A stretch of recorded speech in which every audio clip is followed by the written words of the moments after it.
Keluarga seharusnya menjadi tempat paling aman, tempat untuk pulang, tempat untuk saling melindungi. Namun bagaimana kalau keluarga justru menjadi alasan seseorang masuk ke dalam perang? Johnny dan James adalah saudara tiri. Mereka tumbuh bersama namun gak pernah benar-benar akur. Yang satu menjadi polisi, yang satu menjadi prajurit elit. Keduanya memiliki cara hidup yang berbeda. Dan selama bertahun-tahun mereka memilih menjauh satu sama lain. Sampai suatu hari telepon yang mengubah segalanya datang. Ayah mereka meninggoy. Semua orang mengatakan itu kecelakaan. Semua orang mengatakan itu musibah. Namun semakin mereka menyelidiki, semakin jelas bahwa seseorang sedang berbohong. Dan saat kebohongan mulai terungkap, mereka sadar bahwa kematian ayah mereka hanyalah awal. Karena ada rahasia besar yang disembunyikan di pulau itu. Rahasia yang melibatkan mafia, politisi, uang miliaran dolar, dan orang-orang yang rela bikin metong siapapun demi menjaganya tetap tersembunyi. Dalam film The Wrecking Crew.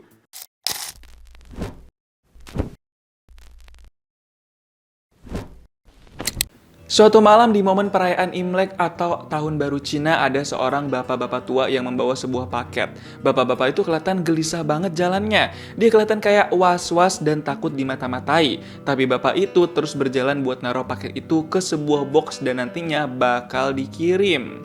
Setelah berjalan cepat sambil was-was, akhirnya bapak itu berhasil memasukkan paket yang mau dia kirim ke dalam box. Habis itu si bapak langsung lanjut buru-buru pergi dari situ dan mau jalan pulang. Tapi perjalanan pulang si bapak malah ditabrak sama sebuah mobil. Si bapak langsung terkapar di jalanan gak sadarkan diri. Mana sendirian banget kan tuh dia. Jalanan di situ lagi sepi. Dan ternyata mobil penabrak itu malah gak bantuin si bapak. Si bapak dibiarkan tergeletak di jalanan. Wah, jadi korban tabrak lari tuh si bapak. Gak lama setelah itu, seorang komandan di Navy SEAL Amerika Serikat dapat kabar tentang kematian bapaknya. Komandan ini namanya James, diperanin sama Dave Bautista. James langsung ke rumah sakit buat lihat jasad bapaknya. Ternyata bapak-bapak korban tabrak lari yang meninggal ini adalah bapaknya si James. James cukup shock pas ngelihat jasad bapaknya sendiri, apalagi pas tahu bapaknya korban tabrak lari. Tapi besoknya James kelihatan gak sedih sama sekali. Dia biasa-biasa aja di rumahnya. James ini udah punya seorang istri sama 2 anak. Istrinya James itu namanya Layla. Kalau anaknya yang cewek namanya Lani. Kalau yang cowok namanya Kai. Keluarga kecil James itu hidup bahagia di rumah mereka yang ada di dekat pantai. Saat itu James baru kasih tahu Layla soal bapaknya yang udah meninggoy karena tabrak lari. Layla langsung kaget. Tapi James bilang dia nggak kenapa-kenapa dan nggak bersedih. Abis itu Layla nanya, James udah kasih tahu kabar itu ke saudara tirinya belum? James bilang dia belum kasih tahu karena udah lama nggak ngobrol sama saudara tirinya. Layla yang dengar itu langsung berencana telepon saudara tirinya James buat kasih tahu. Well, did you at least call your brother in Oklahoma? Johnny don't take my calls. So leave a message. Damn it. The tank's empty. He needs to know his father died.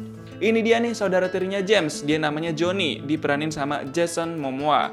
Dia ini seorang detektif polisi. Dia belum nikah, tapi punya seorang pacar. Tapi hari ini banget Johnny malah lagi apes nih. Pacarnya Johnny mau ninggalin si Johnny. Pacarnya Johnny ini namanya Valentina. Dia mau putusin dan ninggalin Johnny karena ngerasa Johnny sebagai pacar ilang-ilangan mulu. Gak pernah hadir dan ngebahagiain Valentina. Dia bener-bener udah muak sama Johnny. Padahal mereka udah sempet tinggal bersama. Dan saat itu juga Valentina benar-benar pergi ninggalin Johnny sendirian di rumah. Jadi sedih nih si Johnny sekarang sendirian. Malamnya Johnny dapat telepon dari Layla yang kasih tahu kabar tentang bapaknya Johnny yang baru meninggoy kemarin. Tapi reaksi Johnny sama sekali nggak kaget karena dia juga udah lama nggak ketemu dan nggak ngobrol sama bapaknya. Your father, Walter. I'm afraid he's passed away. Figured he died years ago. He died yesterday. The funeral's tomorrow. We're hoping you'll come.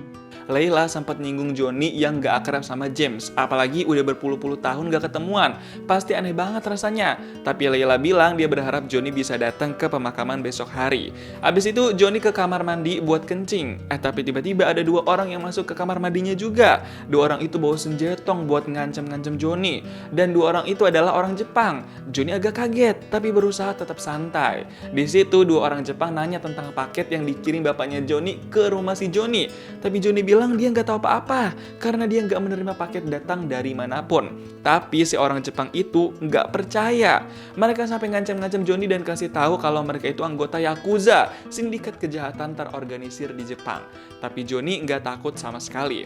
Malahan Johnny langsung ngelawan 2 orang Yakuza itu. Dia hajar tuh dua-duanya tanpa ampun. Langsung jadi mode sangar banget nih si Johnny. Bisa ngelawan 2 orang Yakuza. Walaupun di luar kamar mandi ada 1 orang lagi, tapi Johnny tetap bisa ngelawan mereka semua sampai pada kehajar tuh semuanya. Keren banget kan Johnny ini? Itu sisi rumah dia sampai jadi berantakan kayak kapal pecah gara-gara keributan di situ. Bener-bener kacau dan jago ribut banget nih si Johnny, nggak takut lawan 3 orang Yakuza. Sampai akhirnya Johnny berhasil bikin mereka semua orang Yakuza itu pada metong. Johnny langsung ngerasa kesel banget nih sama bapaknya karena bikin dia jadi terlibat masalah bapaknya. Besoknya pas di tempat pemakaman, James ngeliat di area luar pemakaman udah ada banyak anggota mafia Yakuza dan juga anggota mafia Mr. K yang memantau. Tapi sepupunya James itu udah nggak heran karena emang pekerjaan bapaknya James itu adalah seorang detektif. Sepupunya James itu namanya Nani. Dia lumayan deket sama James ataupun Johnny. Pas Johnny datang, Nani seneng banget bisa ketemu lagi sama Johnny. Abis itu Johnny langsung kenalan sama keluarganya James. Walaupun agak canggung tuh justru sama Jamesnya sendiri. Di pemakaman bapaknya James sama Johnny itu juga ada Pak Gubernur Peter, tapi kita panggil aja Pak Gub. Pak Gub itu bisa dibilang kerabat dekatnya almarhum bapak, jadi dia kenal baik sama James dan juga Johnny. Setelah pemakaman, James, Johnny dan keluarganya, Nani sama Pak Gub makan bersama dan ngobrol-ngobrol. Tiba-tiba di situ Johnny kasih tahu kalau dia ke pemakaman bukan untuk bapaknya, tapi untuk cari tahu siapa orang yang bikin bapaknya metong. Pas dengar itu semuanya langsung kaget karena mereka mengira almarhum bapak itu korban tabrak lari. Si James malah sampai berpikir negatif tuh ke Johnny. Sampai akhirnya cekcoklah James sama Johnny di situ. Dan karena memanas sampai menyinggung almarhumah ibu kandungnya Johnny, mereka langsung memilih buat bicara berdua di luar deket pantai. Pas di deket pantai, James langsung belak-belakan ngomong kalau Johnny cuma memperkeruh suasana. James ngerasa Johnny tuh nggak tahu apa-apa karena udah puluhan tahun nggak ngobrol sama bapak. Tapi dia malah kayak so tahu, sedangkan Johnny ngerasa James tuh terlalu berpikir negatif dan nggak mau percaya sama Johnny. Malamnya Johnny ke bar buat santai sambil minum-minum sendiri, biar nggak stres kan tuh. Tapi di situ tiba-tiba Johnny disamperin sama anak buahnya mafia Mr. K. Dia si Endut. Si Endut bilang Mr. K pengen ketemu sama Johnny. Tapi Johnny bilang dia nggak mau karena nggak punya urusan apa-apa. Jadi Johnny nggak mau ketemu. Tapi si Endut maksa. Dan tiba-tiba Johnny ngerasa pusing kepalanya. Ternyata minuman Johnny itu udah dikasih obat sama pasukannya Mr. K. Saat itu juga Johnny langsung pingsan. Wah, parah banget kan? Pas bangun sadarkan diri, Johnny udah diikat dan duduk di hadapan Mr. K. Di situ Mr. K ingetin Johnny kalau dulu dia pernah banyak menghabisi anak-anak buahnya. Di situ Johnny bilang dulu ngelakuin itu karena Mr. K yang bikin ibu dia metong. Tapi Mr. K jawab mungkin iya, mungkin juga enggak. Abis itu Mr. K langsung bilang kalau dia minta Johnny buat pergi dari wilayahnya. Tapi Johnny bilang nggak mau. Gara-gara itu Mr. K sampai ngancam-ngancam Johnny kalau 7 hari dari sekarang belum pergi-pergi dari wilayahnya Mr. K di Hawaii. You're gonna be safe now, but not for long. I'm gonna give you 7 days. 7 days, and then if you're not gone by that time, bro, you're gonna go for a long swim. Do you understand me, Johnny boy? Besok paginya bangun-bangun Johnny udah ada di dekat pantai lagi tuh sendirian. Di sisi lain, James lagi mampir ke kantor polisi buat ketemu sama detektif Reinhardt buat ngeliat laporan polisi soal kecelakaan bapaknya. Tapi si detektif Reinhardt bilang di laporan itu nggak ada apa-apa isinya karena cuma soal tabrak lari. Pokoknya di situ detektif Reinhardt kayak nggak peduli gitu sama kasus bapaknya James. Padahal James bener-bener mau coba selidikin nih. Tapi dari kantor polisi itu, James bisa bawa pulang barang bukti yang ada di TKP saat bapaknya meninggoy. Yaitu sebuah pisau kecil, gantungan kunci, sama sebuah dompet. Pas dibuka, di dalam dompet itu ada kertas yang bertuliskan daftar barang-barang random. James jadi makin bingung nih sebenarnya apa yang terjadi sama bapaknya. Di sisi lain lagi, Johnny malah lagi datengin apartemen bapaknya yang ternyata udah berantakan banget. Dia pengen tahu nih di dalam ada apa aja buat selidikin soal bapaknya. Tapi tiba-tiba di situ Johnny ngeliat ada cowok botak gendut yang tiba-tiba masuk juga ke apartemen bapaknya.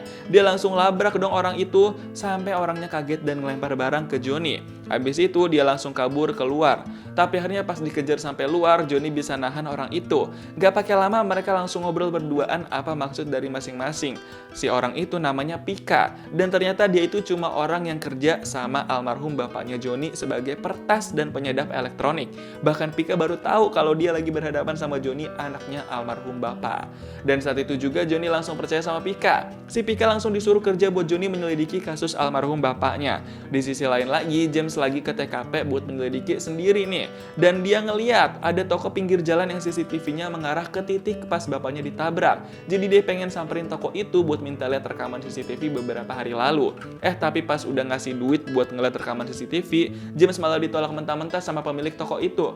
James sebagai komandan ngerasa harga dirinya direndahin dong. Saat itu juga James langsung bersiap buat menghajar paksa orang-orang di toko itu biar bisa dapat rekaman CCTV-nya. Sementara itu, Johnny yang balik lagi ke apartemen bapaknya sama Pika, gak sengaja nemuin sesuatu tersembunyi yang ada di dalam papan selancar punya bapaknya. Itu kayak rencana survei pemetaan lokasi suatu wilayah gitu. Pas ngeliat itu, Johnny langsung hubungin sepupunya, si Nani, karena berkas itu ada segel pemerintahnya. Soalnya si Nani kan kerja jadi asistennya Pak Gup, jadi mungkin Nani lebih tahu tentang sesuatu yang ditemuin sama Johnny yang berkaitan dengan pemerintah itu. Saat itu juga Nani langsung angkat telepon dari Johnny. Found some plans or a survey or something in the Walters apartment, and it's got this government seal on it, but I have no idea what it is. So, And this matters because because they were jerry-rigged into a fucking surfboard. Just hiding them. Nani bilang dia bisa akses basis data pas udah balik ke kantor. Nani minta Johnny buat kirim nomor berkas yang ditemuin sama Johnny itu lewat SMS. Gak lama abis itu tiba-tiba ada James yang juga baru masuk ke apartemen bapaknya. Di situ sempat kaget tuh Johnny, James, sama Pika. Tapi abis itu mereka langsung saling tahu sama-sama menyelidikin kasus bapaknya. Di situ James langsung nunjukin flash disk yang berisi rekaman CCTV kejadian bapaknya ditabrak dan metong. Mereka langsung ngeliat rekaman itu di laptop. Pas ngeliat rekaman itu, Johnny ataupun James makin yakin kalau tabrakan itu emang disengaja. Soalnya mobilnya nggak ada nomor plat dan nggak ngerem sama sekali. Saat itu juga Johnny langsung nyuruh Pika buat cari tahu tentang daftar acara sebuah perusahaan catering yang punya mobil van mirip kayak di CCTV. Soalnya sebelum meninggoy, almarhum bapak sempat nyuruh Pika buat ngurusin kerjaan sama perusahaan catering gitu. Jadi siapa tahu ada kaitannya. Setelah itu, James sama Johnny pergi dari apartemen bapaknya. Mereka sambil ngobrol nih kira-kira sebenarnya ada sesuatu apa enggak. Tapi tiba-tiba mobil James itu ditabrak sama mobil lain dengan sengaja. Mereka sampai panik kan tuh karena jadi bikin kecelakaan dan kekacauan yang cukup parah. Wah, gila banget kan? Dan ternyata yang nabrak itu adalah anggota Yakuza yang mengincar mereka berdua buat dibikin metong. Kenapa ya si Yakuza ini ngincar keluarga mereka mulu? Tapi untungnya di situ Johnny sama James berhasil bikin orang-orang Yakuza itu pada metong. Walaupun mobilnya James harus meledak tuh di situ. Dia kesel sebenarnya, tapi itulah yang harus terjadi. Abis insiden itu, James sama Johnny langsung dimarahin sama detektif Reynard karena bikin kacau daerah keamanannya dan berurusan sama Yakuza. Malamnya, Nani kasih tahu kalau dari hasil pelacakan dia, berkas pemetaan rencana pembangunan itu buat sebuah properti dan arsiteknya ditugaskan sama seorang bernama Markus yang merupakan seorang developer atau pengembang properti besar. Nani bilang Markus itu kaya raya banget. Seharusnya kalau dia mau nyewa detektif swasta pastinya bukan almarhum bapak, tapi detektif yang lain dan lebih berkualitas. Tiba-tiba di situ James nemuin kalau di pemetaan rencana pembangunan itu ada tulisan kasino juga. Jadi kayaknya yang mau dibangun itu bukan hotel, tapi tempat kasino. Padahal kasino itu ilegal di Hawaii. Show off. that makes no sense. Gambling is illegal here. I think we should have a talk with Mr. Robichaud. He's actually hosting his annual fundraiser for the art museum tomorrow. Sweet. Mereka langsung mau temuin dan ngobrol sama Markus tuh. Mumpung besok ada acara penggalangan dana yang digelar sama Markus. Besoknya Johnny sama James mulai agak akrab nih. Johnny mulai bisa cerita kalau sebenarnya sekarang tuh dia lagi diskors dari tugas kepolisian karena pernah nembak metong pengedar yang jual narkoboy di dalam kantor polisi. James agak shock pas dengar itu. Gak lama kemudian, James sama Johnny coba pergi ke lokasi rencana pembangunan properti yang ada di berkas yang mereka temuin. Lokasinya tertulis di situ tuh, tempat yang lagi mereka datengin sekarang. Tapi mereka heran, masa iya mau bangun tempat kasino di tempat agak terpencil gitu? Pas nanya ke orang-orang di situ, katanya itu lahan luas adalah kepemilikan bersama punya penduduk lokal Hawaii. Dan jarang ada yang tahu kalau di situ ada komunitas penduduk asli. Gak lama kemudian tiba-tiba Johnny dapat telepon dari Pika kalau Pika lagi berhadapan sama polisi. Karena ternyata ada mobil van biru yang tenggelam di pantai dan ada orang di dalamnya. Mobil itu baru diangkut tersangkut sama detektif Renard. Tapi ternyata korban dari tragedi itu nggak ada kaitannya sama almarhum bapak mereka. Korbannya itu cuma seorang akuntan biasa di kantor gubernur. Jadi mereka nggak dapat informasi apa-apa dari situ. Gak lama setelah itu, James sama Johnny pura-pura menyamar jadi petugas catering di acara penggalangan dana di rumah Marcus. Untungnya mereka punya Pika yang petugas catering beneran dan bisa bantu mereka. Di situ juga Pika kasih tahu kalau Hayashi Imports itu bisnis asal Jepang yang ada di sekitar Hawaii dan ternyata juga dikendalikan sama Yakuza. Jadi mereka harus hati-hati sama orang Hayashi Imports karena mereka sama aja dengan Yakuza. Di rumah Marcus itu, Johnny sempat deketin cewek cantik yang menurut dia mencurigakan. Dan setelah ngobrol-ngobrol mencoba deket sama cewek itu, ternyata cewek itu adalah istrinya Marcus. Dia namanya Monica. Monica shock pas tahu kalau Johnny itu anaknya almarhum. Dan di situ Monica bilang, dia menyewa bapaknya Johnny buat menyelidiki aktivitas suaminya, alias Marcus karena akan bercerai. Tapi Monica belum bisa cerita banyak karena berisiko kalau dikasih tahu di situ. Monica bilang Johnny bisa datang ke tempatnya Monica besok hari buat ngobrol lebih lanjut. First, what the hell are you doing at this party? I can't talk here, okay? It's not safe. Come and see me tomorrow. I'm staying at the penthouse of Kiani Towers in Waikiki. Sementara itu, James malah lagi ngeladenin orang Hayashi Imports alias Yakuza yang ada di situ tuh. James berusaha tenang dan gak berapi-api dulu. Dia mau main santai dulu tuh di situ. Karena target utamanya adalah cari tahu tentang Marcus. Dan gak lama kemudian, orang Yakuza itu pergi. Gak lama kemudian lagi, tiba-tiba James sama Johnny disamperin sama petugas keamanan di rumah Marcus. Mereka diminta buat berhadapan dan ketemuan sama Marcus. Wah, udah curiga tuh mereka berdua. Pas duduk dan berhadapan dengan Marcus masih belum tahu kalau mereka berdua itu anaknya almarhum. Tapi pas dikasih tahu, Marcus langsung kayak agak tegang gitu. Saat itu juga Marcus langsung bilang kalau dia sempat menyewa almarhum bapaknya James sama Johnny buat menyelidiki istrinya alias Monica yang kemungkinan berselingkuh. Tapi James sama Johnny nggak percaya begitu aja. Mereka malah makin berani nih sama Marcus. Habis itu Marcus malah langsung mempersilahkan mereka berdua buat pergi. Wah, ada apa nih sebenarnya sama si Marcus? Besoknya pas Johnny mau ke apartemen Monica, tiba-tiba di apartemen itu udah rame banget dan ada polisi. Ternyata Monica metong jatuh dari apartemennya. Johnny langsung shock banget. Dia makin yakin nih pasti ada sesuatu di balik kejadian yang janggal ini. Saat itu juga Johnny langsung murka dan samperin rumahnya Marcus. Dia tahu kalau Monica itu metong karena Marcus yang bikin metong. Dia lawan tuh anak buah dan petugas keamanan rumahnya Marcus. Tapi kali ini Johnny kalah sama sejong listrik punya petugas keamanan rumah Marcus. Dan saat itu juga Marcus langsung bawa Johnny ke kantor polisi buat ditahan. Parah banget kan? You killed her, man. And I killed her. Who is it I'm supposed to have killed today? You killed your wife. You killed my father, you fucking asshole. Mr. Holder, I think perhaps you're confused. Pas di kantor polisi, Johnny disamperin sama Pak Gup. Katanya Pak Gup dapat kabar ini dari Nani, dan Pak Gup berhasil meyakinkan Marcus buat mencabut tuntutan yang ditujukan ke Johnny. Jadi Johnny nggak bakal dipenjara nih. Pas keluar dari ruang tahanan sementara, Johnny langsung mengabaikan James yang udah nungguin dia. James langsung kesel kan tuh, dia ngejar Johnny keluar. Pas ngejar, James ngomel karena ngerasa Johnny selalu bikin suasana jadi kacau. Dia sampai nyinggung soal ibu kandungnya Johnny. Johnny yang lagi kesel langsung emosi dong denger itu. Nggak pakai basa-basi, Johnny langsung hajar James di situ. Dan jadinya mereka ribut lah berdua di situ dengan kondisi lagi hujan deras. Tapi ternyata di situ James yang lebih jago ribut sampai bikin Johnny luka-luka dan nyerah. James kesel banget sama Johnny yang suka ambil sikap dan kesimpulan sendiri. Pas udah agak tenang dan gak ribut fisik lagi, barulah Johnny ngomong kalau sebenarnya tuh dia marah sama James karena pergi ninggalin dia di saat dia lagi butuh banget sama James ada. Dan sebenarnya juga Johnny belum tahu siapa yang bikin metong ibu kandungnya. Makanya dia penasaran siapa yang bikin metong bapaknya. Dia butuh keadilan dalam hidupnya. Why are you chasing me so hard? Walter wasn't any kind of father to you.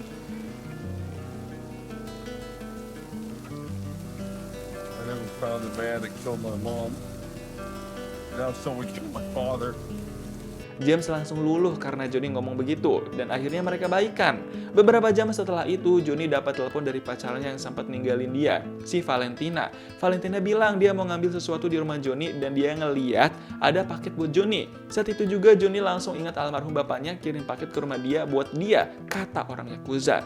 Johnny langsung minta tolong Valentina pergi ke Hawaii dan bawa paket yang berisi flash disk itu. Sempat kecewa dan kesal, tapi untungnya akhirnya Valentina masih mau menuruti kemauan Johnny. Pas udah sampai di Hawaii, Valentina bilang dia nggak mau balikan sama Johnny.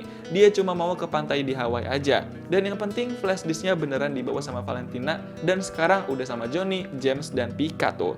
Pas di perjalanan dalam mobil, Pika mencoba buat meretas sistem di dalam flash disk itu. Tapi dia kesusahan nih karena keamanannya ketat banget sistemnya. Kata Valentina, itu adalah sistem keuangan dompet digital. Valentina bilang biasanya butuh 12 kata acak dari pemegang akun buat buka aksesnya. Pas dengar itu, James langsung teringat kertas di dompet almarhum bapak yang isinya ada banyak kata-kata random. Langsung dia kasih ke Pika buat coba dimasukin tuh. Tapi tiba-tiba di area jalanan mereka situ ada helikopter yang menyerang mereka. Mereka langsung pada takut dan panik kan tuh. James langsung siap siaga menyiapkan senjatanya. Saat itu juga pas mereka semua panik, Valentina langsung inisiatif buat ambil alih kemudi. Karena dia jago nyetir mobil, sedangkan James sama Johnny bakal ngelawan helikopter dan orang-orang yang ngincer mereka dari belakang. Dan bener aja nih, ada 2 orang pakai motor yang udah ngejar mobil mereka. Valentina langsung ngebut banget nyetir mobilnya, sedangkan Johnny sama James berusaha menembakin orang-orang itu. Sampai akhirnya 2 orang itu ada di atas mobilnya mereka nih. Jadi harus makin ekstra ngelawannya pakai fisik juga. Tapi untungnya salah satu orang itu udah berhasil dibikin metong tuh sama Johnny. Sekarang tinggal satu lagi yang dilawan sama James. Dan akhirnya James juga berhasil bikin metong orang yang ngincar mereka itu. Sampai dibikin terpental-pental tuh orangnya. Dan sekarang mereka tinggal nembakin helikopter yang udah ngincar mereka nih. Mereka saling serang dah tuh satu sama lain. Tapi akhirnya lagi-lagi mereka bisa bikin orang di dalam helikopter itu pada metong. Dan sebentar lagi helikopter itu jatuh ke bawah. Pas helikopter itu mau jatuh ke bawah dan di dekat mereka, Valentina langsung makin gas nyetir mobilnya biar nggak kena ledakan helikopter. Dan akhirnya mereka semua bisa selamat. Ngeri banget kan ya? Gak lama kemudian mereka berhenti di tempat makan pinggir jalan. Dan di situ tiba-tiba Pika bilang dia udah bisa masuk ke sistem dompet digitalnya. Tapi dia nggak tahu apa yang dia lihat. Dan Valentina langsung inisiatif buat baca halaman di laptop itu. Valentina bilang ternyata di dompet digital itu ada transaksi transfer uang berulang selama 3 tahun dalam jumlah besar ke suatu rekening yang sama. Dan uang itu menuju ke rekening Pak Gubernur alias Pak Gub. James, Johnny, sama Pika langsung pada kaget. Saat itu juga James sama Johnny langsung berpikir ini arahnya sebenarnya Marcus pengen bangun tempat kasino di Hawaii. Dan dia pengen bikin kasino legal dengan nyogok Pak Gub pakai uang besar dan melibatkan Yakuza sebagai antek-anteknya. Robbie Cox wants to build a casino resort in Hawaii. He needs someone to legalize gambling, and he wants to build it on Hawaiian homelands. Right, so for $12 million, he buys himself a governor, then he brings in the Yakuza for extra muscle. But Walter's kicking up dirt, but Robbie Cox's wife stumbles across the freaking mother-in-law. Tapi di sisi lain, si Nani malah kasih unjuk peta rencana pembangunan ke Pak Gub tuh. Padahal kan mungkin itu rahasia ya, tapi kondisinya Nani juga emang masih memandang kalau Pak Gub nih baik-baik aja. Dan malah kecolongan tuh Pak Gub bawa ambil peta rencana pembangunan itu dari Nani. Jadi sekarang James sama Johnny tahu nih kalau almarhum bapak mereka dibikin metong karena tahu transaksi antara Marcus sama Pak Gub dari seorang akuntan biasa di kantor gubernur. Dan Pak Gub kasih tahu Marcus kalau almarhum bapak mengetahui mereka. Makanya Marcus nyuruh Yakuza buat bikin metong si akuntan dan juga almarhum bapak. Pas pulang ke rumah, James agak heran nih, soalnya nggak ada istrinya, alias Layla di rumah. Dia coba telepon kan tuh, tapi ternyata HP-nya malah tergeletak di lantai. James langsung panik dan buru-buru cari Layla sama anak-anaknya. Nggak lama kemudian, 2 anak James ditemukan di kamar mandi. Mereka bilang ibu diculik. Itu artinya Layla diculik. Mereka ketakutan banget semuanya. James nggak bisa berkata-kata lagi. Gak lama kemudian, Johnny dapat notifikasi chat berisi video di HP-nya. James langsung menyerahkan anak-anak ke Valentina. Pas mereka lihat, ternyata isi video itu adalah Marcus yang udah menculik Layla sama Nani di sebuah ruang bawah tanah. Dan Marcus minta flash disk itu buat ditukar sama Layla dan Nani. Duh, gimana ini ya? Habis itu James sama Johnny langsung murka. Mereka siapin semua senjata buat dipakai ngelawan Marcus dan juga Yakuza. Gokil banget nih perlengkapan senjata punya James. Malamnya James sama Johnny langsung beraksi nyamperin ke rumahnya Marcus buat ngelawan dan menyelamatkan Layla sama Nani. Mereka udah siap banget nih. Pertama-tama mereka bantai dulu tuh komplotan keamanan di halaman depan rumahnya Marcus. Mereka berdua kerjasama dari jarak dekat dan agak jauh buat bikin metong satu persatu. Gila, keren juga nih aksi mereka berdua sampai akhirnya semua yang di halaman depan pada metong. Gak lama habis itu James sama Johnny langsung putusin aliran listrik biar ruangan di rumah Marcus itu gelap. Langsung kaget tuh si Marcus sama anak buahnya dan juga komplotan Yakuza.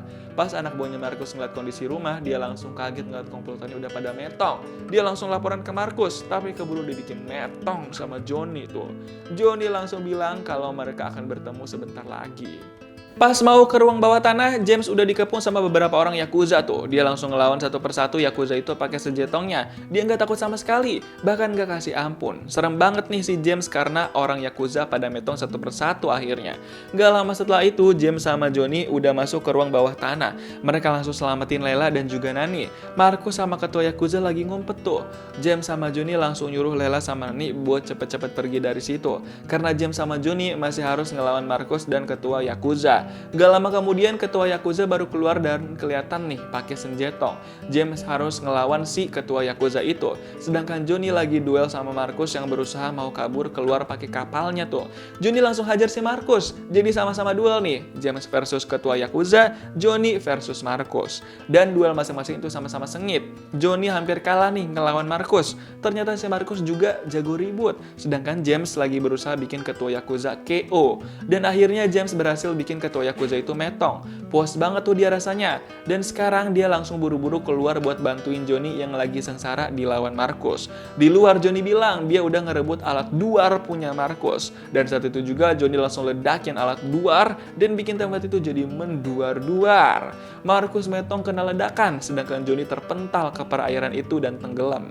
James yang lihat itu langsung lari dan nyebur ke perairan buat selamatin Johnny.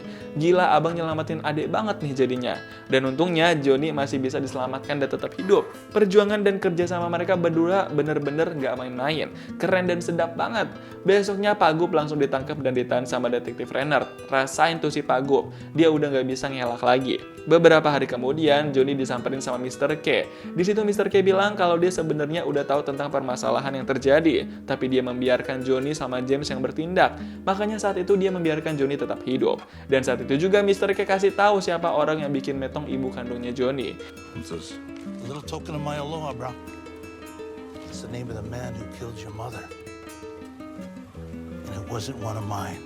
Tapi pas cerita itu ke James, Johnny malah berpikir kayaknya dia nggak mau cari tahu dan nggak mau balas dendam.